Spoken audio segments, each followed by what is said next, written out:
Olá, tudo bem? Eu sou o pastor João Carlos e eu tenho uma pergunta para que você reflita comigo neste momento. Bora lá? Adultério é pecado? Sim, adultério é pecado. Os mandamentos de Deus proíbem o próprio adultério. Êxodo 20:14 diz assim: não adulterarás. Deixar a esposa ou esposo por causa de uma outra pessoa é legalmente possível? Sim, é legalmente possível, mas é adultério aos olhos de Deus. A Bíblia diz em Lucas 16:18 o seguinte: todo aquele que repudia sua mulher e casa com outra comete adultério. E quem casa com a que foi repudiada pelo marido também comete adultério. Então, se eu repudiar a minha esposa e eu casar com uma outra mulher, eu estou em adultério, e a mulher que casar comigo também está em adultério, segundo a Bíblia, segundo Lucas 16:18, que diz que isso é pecado. Todo aquele que repudia sua mulher e casa com outra comete adultério. Precisamos olhar os textos, queridos, para entendermos o que temos que fazer ou como viver a nossa vida. Cobiçar a mulher ou o homem alheio é uma forma de adultério, porque o adultério ele não está ligado apenas no ato, ele também está ligado nos desejos. Então nós temos que trabalhar aquilo que temos pensado, que temos feito com os nossos pensamentos e colocar em Cristo para que possamos ser libertos, curados, restaurados e transformados. A Bíblia diz em Mateus 5:27-28: ouviste que foi dito, não adulterarás. E porém vos digo que todo aquele que olhar para uma mulher para a cobiçar já em seu coração cometeu adultério com ela. Então o adultério ele não é só na questão do ato. Eu fui lá, peguei uma outra mulher e ali eu cometi o pecado de adultério, e ali eu adulterei. Não, ele começa também no que está no meu coração, nos meus pensamentos. E é tão fato que para se concretizar um adultério, ele não acontece apenas de um momento para o outro, ele começa no coração. Né? Ele começa com os olhos, ele começa com o que pensamos do outro, da outra no caso, né? Do que desejamos quando olhamos para outra, mesmo casado desejando outra, ali começa o adultério, e é isso que Jesus está dizendo. Já começou ali, e para terminar na consumação é a coisa mais rápida e simples de acontecer. Como Jesus tratou a mulher adúltera? Como Jesus tratou alguém que cometeu um adultério? Vamos ver o exemplo de Jesus. João 8, do 10 ao 11. Então, erguendo-se Jesus e não vendo a ninguém, senão a mulher, perguntou-lhe: mulher, onde estão aqueles teus acusadores? Ninguém te condenou? Jesus está perguntando para ela. Respondeu ela: ninguém. Ninguém, Senhor. E disse-lhe Jesus: nem eu te condeno. Vai-te. E aí que você precisa entender agora. Jesus não condenou uma mulher adúltera? Entenda o texto. Ele está falando, não vou te condenar. Se as pessoas não te condenaram, também não vou te condenar. Vai e não peques mais. Então olha o que Jesus está dizendo para ela. Você pecou, você errou. Eu não vou te condenar porque você errou. Vai e não faça mais. Mas e se ela retornou a fazer?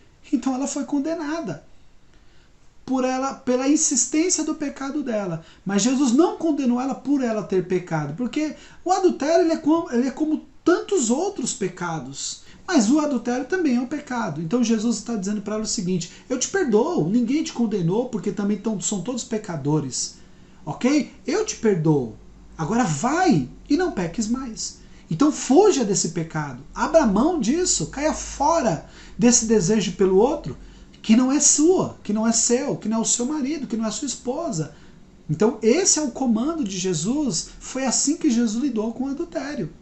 Agora, vamos para a pergunta. Adultério é pecado? Sim, adultério é pecado. Porque pela linguagem do próprio Jesus, o adultério traz condenação. Ele não condena, porque ele é misericordioso e amoroso. Mas não por ele não condenar, não significa que ele aprova. Ele diz para ela, vá e não faça mais. Essa é a condição, mulher adúltera. Essa é a condição, ele está dizendo para ela, para que você tenha uma nova vida. Vá e não faça mais. Jesus perdoou ela, porém ele dá um comando de que ela deveria ir e não pecar mais. Ou seja, abandonar o adultério. A vontade de Deus é que evitemos a imoralidade sexual. A Bíblia diz em 1 Tessalonicenses 4,3: porque essa é a vontade de Deus, a saber, a vossa santificação, que vos abstenhais da prostituição. Porque adulterar é se prostituir na carne, óbvio. Você quebra uma aliança e você se prostitui na carne. Gálatas 5, do 19 a 21, diz assim: porque as obras da carne são manifestas, as quais são adultério, prostituição, impureza, lascívia, idolatria, feitiçaria, inimizades, porfias, emulações, iras, pelejas, dissensões, heresias, invejas, homicídios, bebedices, glutonarias e coisas semelhantes a essa, acerca das quais, olha querido, vá para a Bíblia, leia a palavra. Se você está passando uma prova e um momento difícil no seu casamento e você tem pensado em trair a sua mulher ou seu marido, vá para a palavra. Olha o que continua dizendo o texto.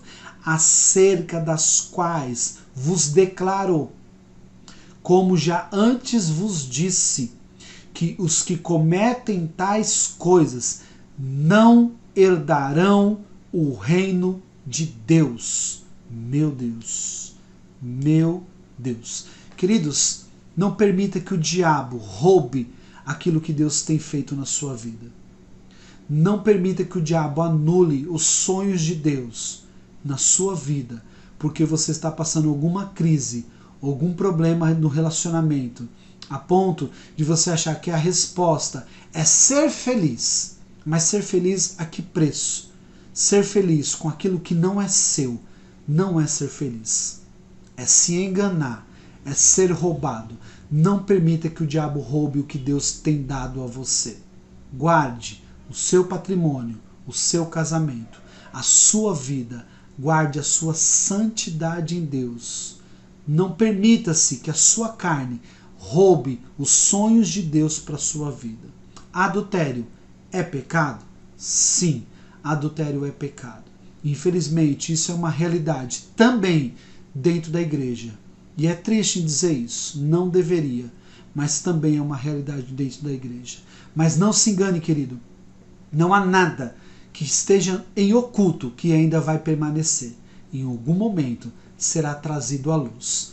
E não seja você encontrado debaixo deste jugo, desta maldição, deste pecado, segundo Gálatas, a quais tais coisas, quem estiver praticando, não herdará o reino de Deus. Abandone essa ideia de trair a sua mulher. Abandone esta ideia de trair o seu marido. Vá para Deus. Não se permita viver isso. Ok, queridos? Deus abençoe a sua vida e até a próxima, em nome de Jesus.